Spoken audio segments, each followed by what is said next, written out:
Assalamualaikum warahmatullahi wabarakatuh. Nama saya Nur Fajar Arfiansyah, NPM 06 2019 107176. Di sini saya akan menjelaskan tentang soal praktikum di pertemuan 1 yaitu modul 1 dan 2 pada praktikum jaringan komputer. Oke. Pertama yaitu sebutkan susunan fungsi setiap warna dari kabel strike dan crossover beserta dengan fungsi dari warna kabel tersebut. Oke, untuk jawabannya di sini yaitu untuk susunan kabel strike pertama yaitu untuk ujung A putih oranye, putih hijau, biru, hijau, putih coklat, lalu coklat. Untuk ujung B-nya juga sama, yaitu putih oranye, putih hijau, biru, hijau, putih coklat, coklat. Lalu untuk susunan kabel cross selanjutnya yaitu untuk ujung A yaitu putih oranye, putih hijau, biru, hijau, putih coklat, coklat. Ujung B yaitu putih hijau, putih oranye, biru, oranye, putih coklat, coklat. Itu yang membedakan kabel strike sama cross yaitu pada ujungnya. Kemudian di sini untuk fungsi warna kabelnya yaitu di sini menggunakan kabel UTP, yaitu kabel oranye berfungsi untuk sebagai media pengantar paket data. Lalu kabel putih oranye berfungsi sebagai media pengantar paket data. Kemudian kabel hijau berfungsi sebagai media pengantar paket data. Kabel putih hijau juga berfungsi sebagai media pengantar paket data. Kabel biru berfungsi sebagai media pengantar paket data. Lalu kabel putih biru ini berfungsi sebagai media pengantar paket suara. Untuk kabel coklat berfungsi untuk mengantarkan tegangan DC. Dan kabel putih coklat ini juga sama berfungsi untuk mengantarkan tegangan DC. Selanjutnya yaitu soal nomor 2, jelaskan tentang 7 osi layar. Di sini diantaranya adalah lapisannya. Untuk lapisan paling luar yaitu lapisan ke-7 yaitu aplikasi layar. Layar ini bertanggung jawab atas pertukaran informasi antara program komputer seperti email, service, dan yang lain yang jalan di jaringan seperti printer atau aplikasi lainnya. Di sini memiliki protokol yaitu HTTP, FTP, NFS, DNS, POP3, MME, SMB, NMDB, dan DHCP. Lalu untuk lapisan ke-6 yaitu presentation layer. Layer ini berfungsi untuk mentranslasi data yang akan ditransmisikan aplikasi ke dalam format yang sesuai dengan transmisi jaring. Lalu di lapisan kelima yaitu session layer ini berfungsi untuk mendefinisikan bagaimana koneksi dapat dibuat, dipelihara, dan dihancurkan. Lalu untuk lapisan keempat yaitu transport layer. Layer ini berfungsi untuk memecah data ke dalam paket data serta memberikan nomor urut ke paket tersebut untuk disusun pada isi tujuan yang diterima. Lalu untuk lapisan 3 yaitu network layer. Layer ini berfungsi untuk mendefinisikan alamat-alamat IP, membuat header, dan melakukan routing melalui internet networking dengan menggunakan router dan switch. Kemudian untuk lapisan kedua yaitu data link layer. Layer ini berfungsi untuk mengelompokkan bit-bit data menjadi sebuah frame. Kemudian lapisan yang pertama yaitu physical layer. Layer ini berfungsi untuk mendefinisikan media transmisi jaringan, metode pensinyalan, sinkronisasi bit, arsitektur jaringan, dan topologi jaringan. Oke, selanjutnya di sini yaitu jelaskan kegunaan dari kabel strike dan crossover. Di sini kabel strike yaitu berfungsi untuk menghubungkan dua device yang berbeda dan merupakan kabel yang memiliki cara pemasangan yang sama antara ujung satu dengan ujung lainnya. Biasanya ini dipakai untuk pada sekolah biasanya dipakai untuk PC sama router gitu. Lalu untuk kabel crossover berfungsi untuk menghubungkan dua divisi yang sama dan merupakan kabel yang memiliki cara pemasangan yang berbeda antara ujung satu dengan ujung lainnya. Di sini untuk menghubungkan sebuah perangkat yang sama seperti komputer dan komputer, hub dan hub, dan router dan router itu. Kemudian jelaskan apa yang dimaksud dengan /25 pada bagian terakhir IP address dengan ketentuan grup berlaku juga dengan soal yang lain. Di sini NPM saya yaitu 07176 berarti di grup 2.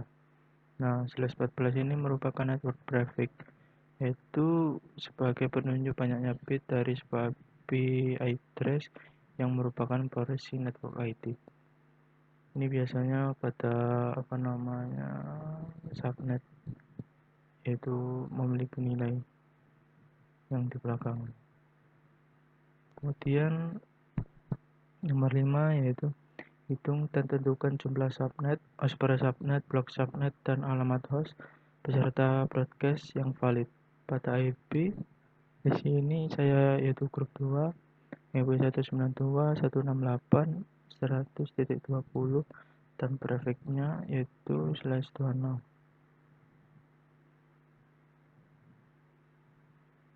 Bentar. Oh, yang ini yang 100.10 ini. Nah, itu pertama kita cari dulu prefixnya yaitu /26. Di sini memiliki angka 255.255.255.192. Jika dijadikan biner yaitu di sini jumlahnya yaitu 8 bit. Di sini yaitu 1111118 kali, lalu 111111111 kali 111111111 titik 1100000. Ini itu nilai prefixnya. Kemudian x di sini yaitu yang banyak binary 1 pada oktet terakhir subnet, yaitu di sini yaitu cuma ada 2. Kemudian y yaitu banyak binary 0 pada oktet terakhir subnet, yaitu ini, yaitu banyaknya 0. Jika sudah, kita cari jumlah subnet terlebih dahulu, yaitu rumusnya 2 pangkat x, itu kita tadi berarti x nya 2 pangkat 2 sama dengan 4. Kemudian untuk jumlah host per subnet yaitu rumusnya 2 pangkat y min 2 sama dengan 2 pangkat 6 y nya 6 dikurangi 2 sama dengan 62 ini.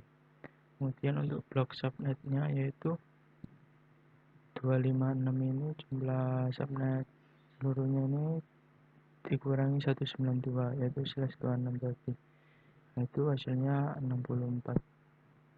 Kemudian untuk mendapatkan nilai ini tuh dengan cara 0 tambah 64, kemudian 64 tambah 64 lagi, kemudian 128 tambah 64 sehingga hasilnya 192. Jadi urutannya yaitu ini. Jika sudah, kita akan mencari broadcast yang valid. Untuk pertama kita tuliskan subnet atau host awal, host akhir, dan broadcast. Untuk subnetnya yaitu seperti tadi, itu 192.168.100.0 itu nilai blok subnet tadi. Kemudian 192.168.100.64, 192.168.100.108, dan 192.168.100.192. Kemudian kita tentukan broadcastnya terlebih dahulu, itu 192.168.100.63. Maaf tadi yaitu 192.168.100. Nah, untuk mencari host awalnya yaitu antara range awal dan range akhir ini 192.168.100.1 dan range akhirnya 192.168.100.62. Begitu juga ini juga sama, yang 64 kita cari broadcast yaitu nilai terakhirnya yaitu 192.168.100.127 dan untuk asa awalnya yaitu 100.65 dan 100.126. Ini juga sama seperti tadi, itu sampai nilainya 255. Ini tadi cara menghitungnya. Kemudian yaitu nomor 6, untuk grup 1 jelaskan tentang topologi jaringan ring, grup 2 jelaskan topologi bus, grup 3 jelaskan topologi star. Sini saya yaitu grup 2 yaitu menjelaskan topologi bus, merupakan sebuah model jaringan yang menghubungkan dua atau lebih komputer secara serial yang menggunakan kabel utama sebagai pusat lintasan data. Itu pengertiannya.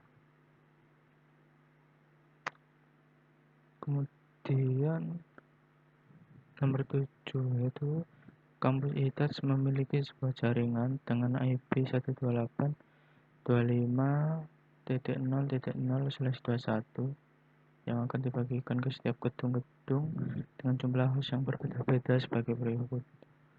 Untuk A, gedung A10, gedung B20, gedung C10, gedung D5, gedung E15, gedung F2.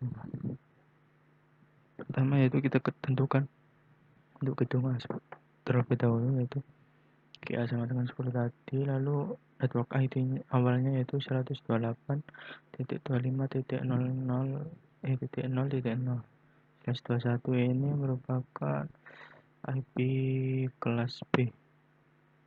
Lalu net mas awalnya yaitu 255.248.0 yaitu /21 ini.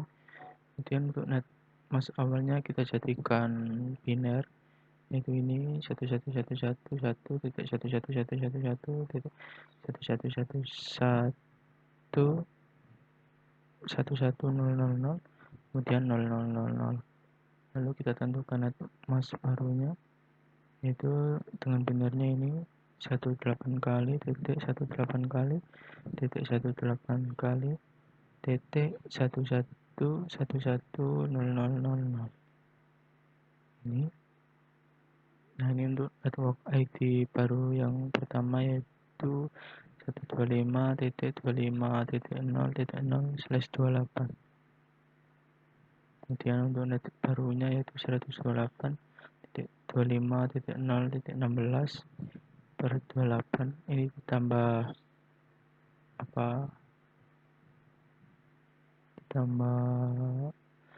net baru 3 128.25.032/28. Lalu network ID barunya 4 yaitu 125.25.0.64/28.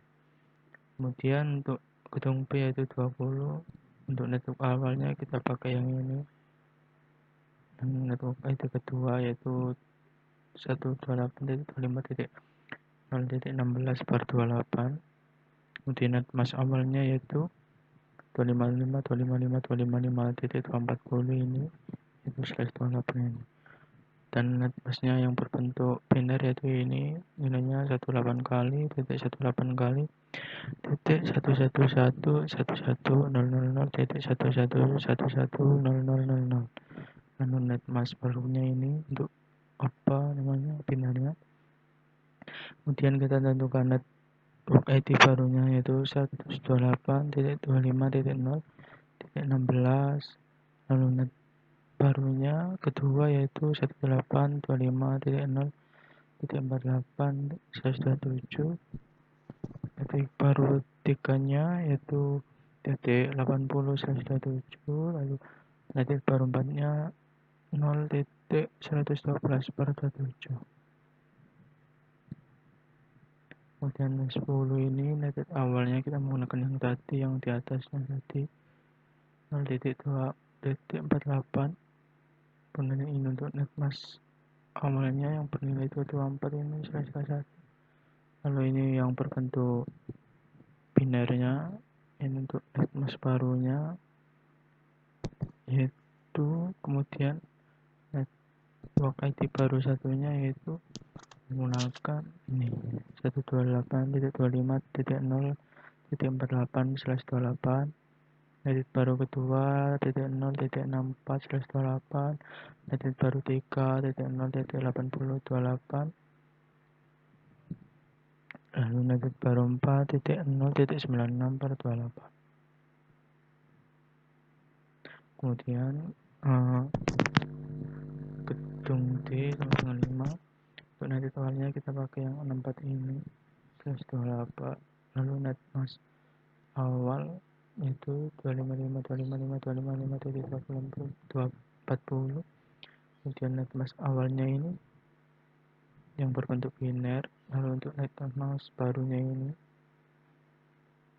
kemudian ini untuk netmask barunya itu /29. Menggunakan /29 itu 128.29.0.29.080/29.088/29.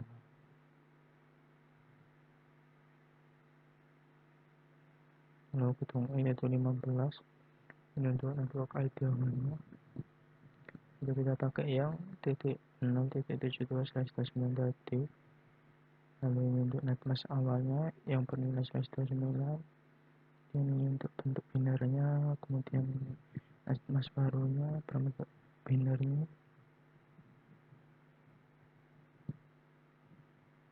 kemudian edit barunya ini yaitu .0.72/28, edit baru duanya .0.88/28, edit baru tiganya yaitu .0.104/28 dan 0.120/28. Kemudian untuk gedung F yaitu yang bernilai 2. Untuk network ID awalnya kita pakai yang tadi 128.0.0.88//28. Netmask awalnya 255.255.255.240. Kemudian netmask awalnya ini untuk bentuk binernya tadi. Kemudian kita netmask barunya ini. Kemudian untuk network ID barunya yaitu 128.25.88/30.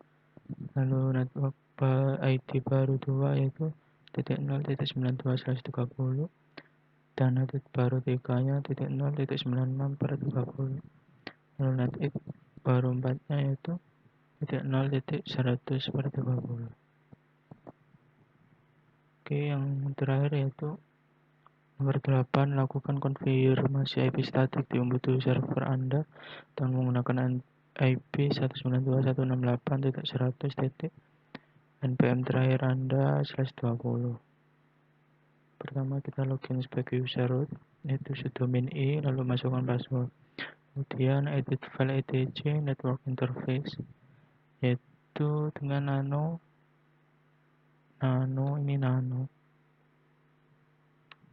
etc network interface. Kemudian ketikkan sintak berikut, yaitu auto nama interface, ifase nama interface init static. Ini udah otomatis ada, kita tinggal setting addressnya yaitu 192.168.100.176. kemudian kita atur netmasknya yaitu 255.255.248.0, yaitu slash nilai dari /20 tadi. Kemudian kita untuk networknya yaitu kita pakai 192.168.100.175, jadi dikurangi 1. Lalu untuk gateway-nya sendiri yaitu 192.168.100.176. Jika sudah, save. Lalu lakukan restart service network menggunakan command etc/initd/networking networking restart, atau bisa menggunakan if nama interface. Kemudian jika berhasil maka tampilannya seperti ini. Oke, restart networking oke. Kemudian cek koneksi dengan perintah ping lalu IP address-nya tadi.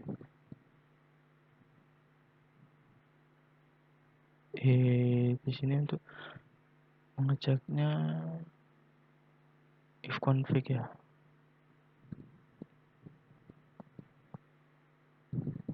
Untuk mengecek IP-nya sudah berubah atau belum.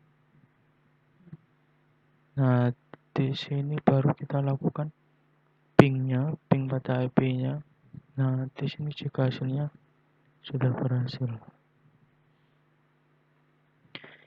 Ya, mungkin sekian penjelasan soal praktikum dari saya. Jika ada kesalahan, mohon maafkan. Wassalamualaikum warahmatullahi wabarakatuh.